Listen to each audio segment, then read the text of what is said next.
Hello friends, हाल ही में अभी 12th का सीबीएसई का रिजल्ट आया है जिसमें कि पता पड़ा है कि जो रिजल्ट है काफ़ी डिसअपॉइंटिंग रहा है। क्योंकि जैसा कि हम सभी जानते हैं कि जेई में एक क्राइटेरिया होता है कि आपको एडवांस देने के लिए या आईआईटीएन जो एग्ज़ाम होता है उसके लिए 12th क्लास में आपको 75% लाना कंपलसरी होता है।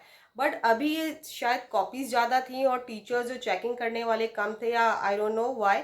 तो इसको क्या किया है कि स्क्रीन चेकिंग हो गई है, कंप्यूटर स्क्रीन ने इन कॉपीज को चेक किया।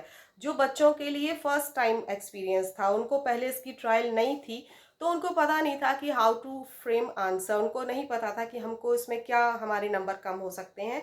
तो उनके नंबर काफ़ी कम आए। बहुत सारे ऐसे बच्चे देखने में आ रहे हैं कि जिनके जेई में तो बहुत अच्छे उन्होंने स्कोर किया है, मगर वो 12th क्लास में 75% के क्राइटेरिया को नहीं क्रॉस कर पा रहे हैं। तो मेरा ये मानना है कि या तो पहले से ही उनको बताया जाए कि आपको ये जो परसेंट है 75% उस पर फोकस करना है, इसको फोकस कर। और ये जो यदि ट्रायल थी कि स्क्रीन चेकिंग होगी, तो उसका एक ट्रायल पहले से ही बच्चों को देना था। जब बच्चा कोई सपना देखता है तो पूरा परिवार उसको संजोता है, उसकी मदर फादर, स्पेशली जो middle class lower middle class होते हैं, वो पूरा परिवार जुटता है, चाहे बच्चा जी दे चाहे नीट दे। अभी नीट का भी जो एग्जाम था वो कैंसिल होके फिर से हो रहा। हम ये नहीं समझ पा रहे हैं कि जो बच्चे का आक्रोश है, जो दबा हुआ है, वो दिख नहीं रहा है। अब उनको लग रहा है कि नेता को पकड़ के मारे, मगर मेरा ये मानना है कि नेता ने तो नहीं पेपर लीक किया, या नेता ने तो ये गड़बड़ नहीं की, ये हम में से ही किसी ने किया है। ये जो पेपर लीक किया है या सेल किया है, ये इसमें किसी पॉलिटिक्स या कुछ, मगर हाँ ये किया जा सकता था। मगर पुलिस से ज़्यादा एक कदम चोर शातिर जो है वो चोर है। ये पेपर जो लीक कर रहे हैं वो चोर जो है वो ज़्यादा शातिर है।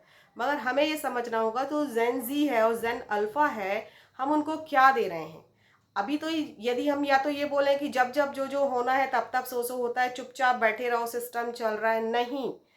पेरेंट्स से भी मैं ये कहना चाहूँगी कि जो कोचिंग है या हम हैं, वो डॉक्टर और इंजीनियर की बनाने वाली मशीन से अब बाहर निकलें। हमें बहुत अच्छे पॉलिटिशियंस चाहिए हैं जो इस सिस्टम को बदलें।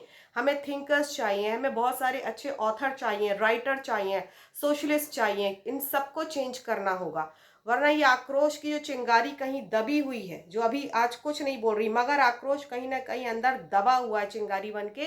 क्योंकि वो सफ़र कर रहे हैं, वो देख रहे हैं, नीट का जो बच्चा है वो सफ़र कर रहा है कि ये क्या हो रहा है 4 बार से। या जो अभी फर्स्ट टाइम जो उनको स्क्रीन ये दिया 12th में ही, वो 75% नहीं। तो कितने लोगों का भविष्य संकट में आ गया है। तो ये सरकार को भी सोचना है और हमें भी सोचना है कि हम ये क्या कर रहे हैं। बच्चों को कितना आक्रोश आएगा, डिसअपॉइंटमेंट आएगा, उनको डिप्रेशन आएगा।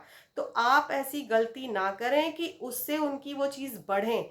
हमें सॉर्ट आउट करनी है और बच्चों के लिए सुनहरा भविष्य, सुनहरा जगत सजा कर देना है, ना कि उनकी परेशानियों को और बढ़ाना है। वैसे ही बेरोजगारी चरम पर है, और यदि ये सब काम होंगे तो कैसे बच्चा सर्वाइव करेगा। कहीं हम अपने लिए गड्ढा खुद ही तो नहीं खोद रहे। यदि बच्चा पॉलिटिक्स में जाना चाहता है, आरएसएस या जो भी संस्था वो ज्वाइन करता है, तो हमें हंसकर स्वागत करना चाहिए कि हाँ बेटा, आप राइटर बनो या सोशलिस्ट बनो, पॉलिटिशियन बनो, अब ज़रूरत सच में आ चुकी है।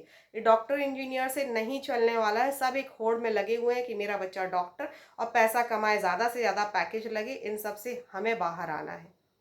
Thank you. Please subscribe my channel if you like it.